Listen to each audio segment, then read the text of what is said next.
La noche en que decidí cambiar mi destino era una de esas noches típicas de Tijuana, calurosa y llena de ruido. El olor a tacos de la esquina se mezclaba con el humo de los coches. Mientras yo caminaba de regreso a casa con las manos manchadas de grasa del taller mecánico donde trabajaba desde los 16 años. Martínez, nunca llegarás a nada.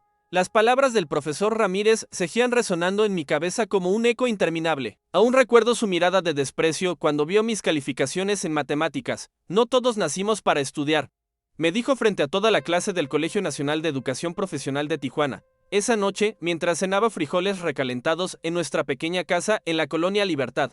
Miré a Isabel, mi hija de 6 años, colorear un dibujo. Su madre había salido a su segundo trabajo como mesera en un restaurante de la Avenida Revolución. Nosotros apenas podíamos mantenernos a flote con lo que yo ganaba en el taller de Don Pepe. ¿Qué dibujas, princesa?, le pregunté, intentando olvidar el cansancio. Un doctor. Papi, me respondió sin levantar la vista de su obra maestra infantil. Cuando sea grande quiero ser doctora para curarte cuando estés enfermito. Su inocencia me arrancó una sonrisa, pero también me partió el alma. ¿Cómo podría yo, Carlos Martínez, un simple mecánico de barrio, darle a mi hija la educación que necesitaría para cumplir sus sueños?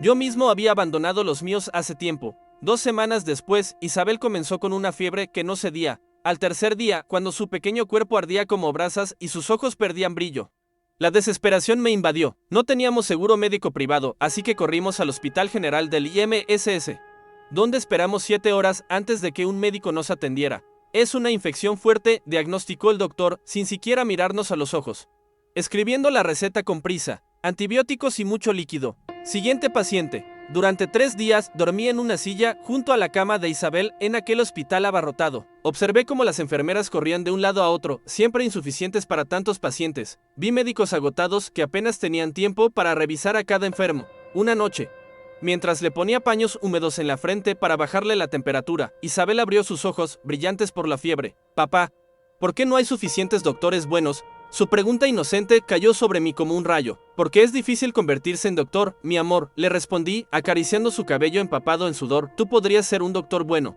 Papi, murmuró antes de volver a dormirse. Sus palabras se quedaron conmigo toda la noche, mientras miraba por la ventana del hospital hacia las luces de Tijuana. Algo cambió dentro de mí. Las palabras del profesor Ramírez fueron reemplazadas por las de mi hija. Al día siguiente, cuando Isabel comenzó a mejorar, tomé una decisión que cambiaría nuestras vidas para siempre.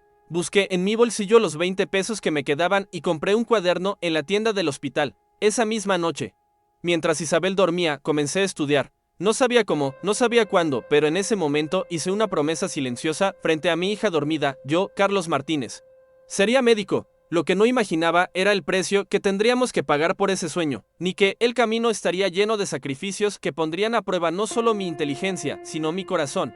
Tampoco sabía que años después, cuando finalmente sostuviera aquel título universitario entre mis manos, la persona que me lo entregaría cambiaría completamente el significado de todo mi esfuerzo. Antes de contarles cómo logré entrar a la UNAM sin dinero ni conexiones, permítanme revelarles el momento que casi me hizo rendirme para siempre. Nunca pensé que el camino hacia la medicina comenzaría en un autobús destartalado rumbo al Centro de Estudios para Adultos, ubicado en la zona más peligrosa de Tijuana. Pero ahí estaba yo, a las 5 de la mañana, después de haber trabajado 12 horas en el taller de Don Pepe. ¿A dónde vas tan temprano, muchacho?, me preguntó doña Lupita, nuestra vecina que vendía tamales en la esquina.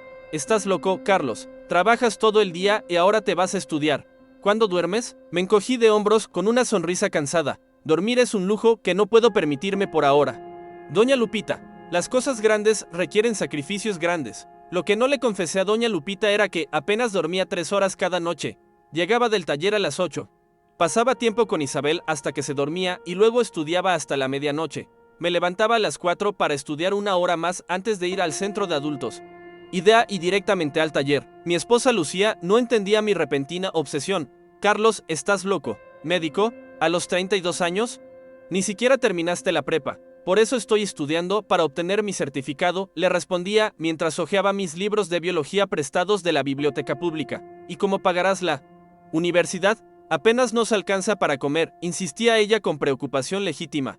No tenía respuesta para eso, solo sabía que la imagen de Isabel en aquella cama de hospital me daba fuerzas cuando mis ojos se cerraban de cansancio sobre los libros. El día del examen de admisión al programa de preparación para el bachillerato me encontré con el primer obstáculo real. Las matemáticas, esas mismas matemáticas por las que el profesor Ramírez me había humillado años atrás, mientras miraba aquellas ecuaciones que parecían jeroglíficos. Su voz regresó a mi mente. Martínez, nunca llegarás a nada. Apreté el lápiz con tanta fuerza que casi lo rompo. No esta vez, murmuré para mí mismo. 6 meses después, cuando recibí mi primer reconocimiento por excelencia académica en el centro de adultos. No podía creerlo. Don Pepe me había dado los martes libres para estudiar, aunque significaba menos dinero para nosotros. Papá, papá, Isabel brincaba emocionada cuando le mostré mi diploma. ¿Ya eres doctor?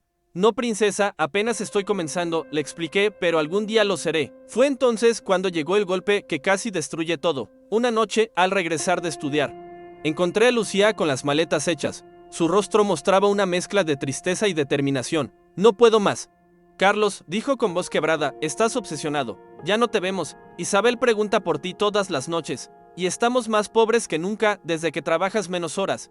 Lucía, por favor, supliqué. Estoy haciendo esto por nosotros, por Isabel. No, Carlos, lo haces por ti, por tu orgullo herido por lo que te dijo aquel profesor. Pero mientras persigues ese sueño imposible, estás perdiendo la vida real que tienes frente a ti. Esa noche la vi partir con Isabel, rumbo a casa de su madre en Ensenada. Mi mundo se derrumbó.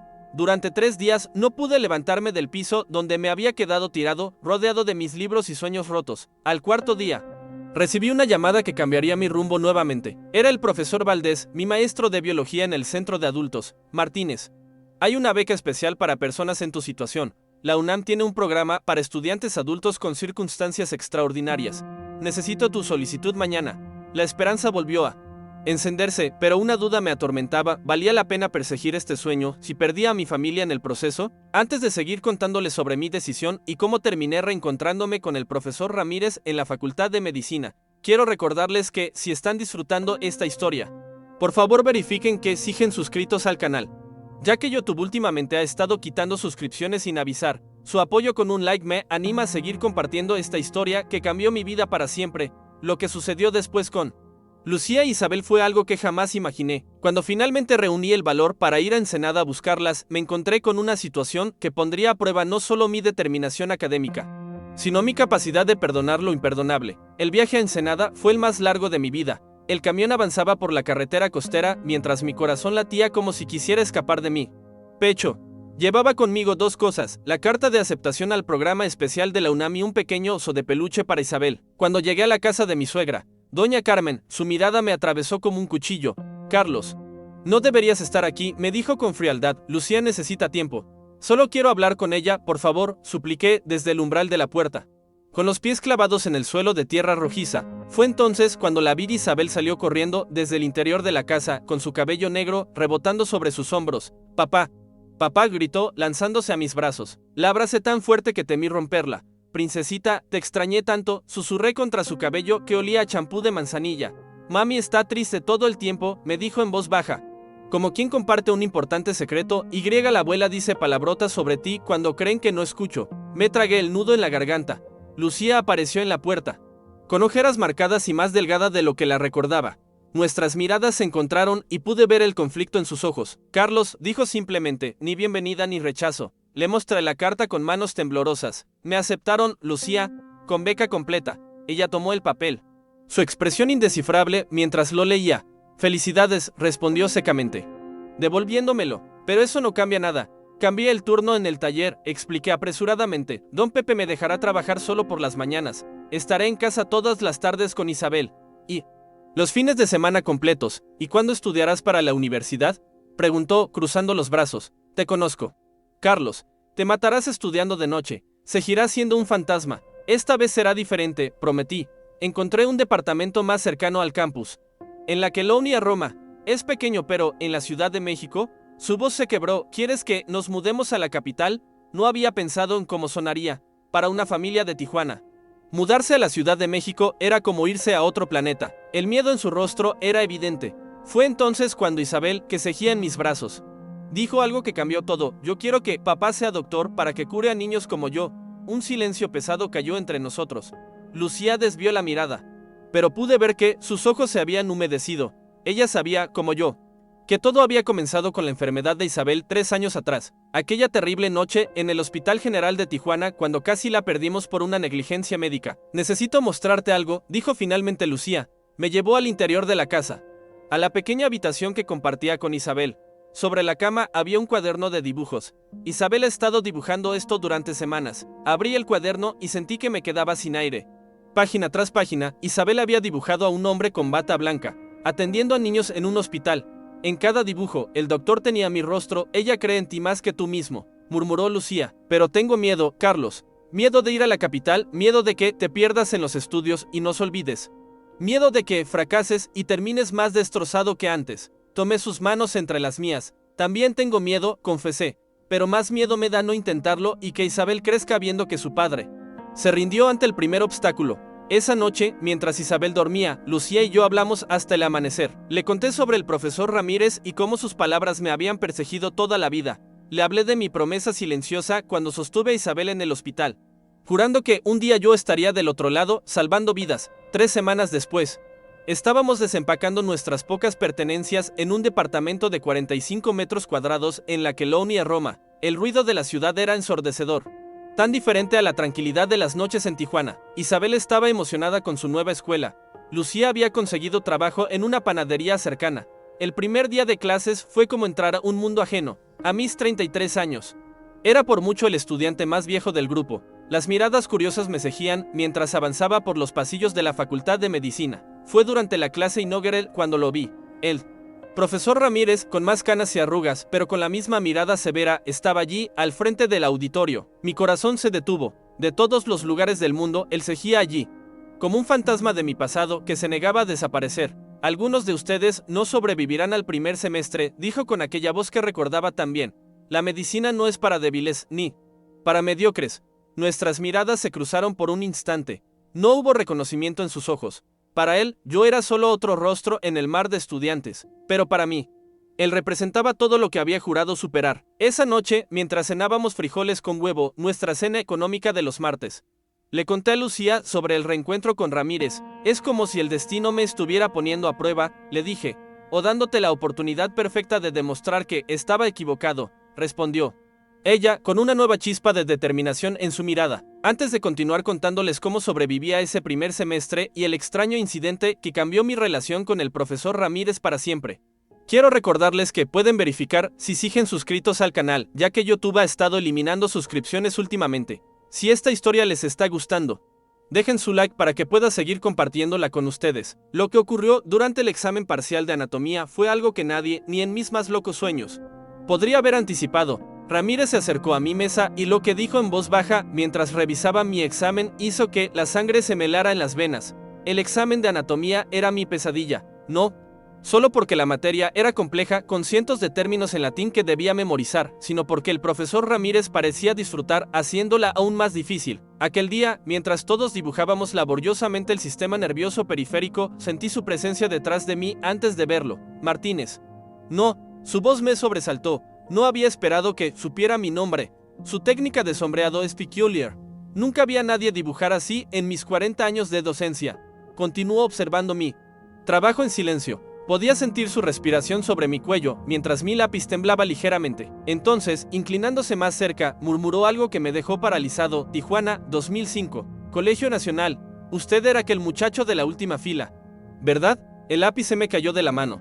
17 años después, me había reconocido. Sentí que el aire abandonaba mis pulmones. Termine su examen, señor Martínez, dijo alejándose. Tenemos mucho de qué hablar después. Esa noche apenas pude dormir. ¿Qué querría decirme?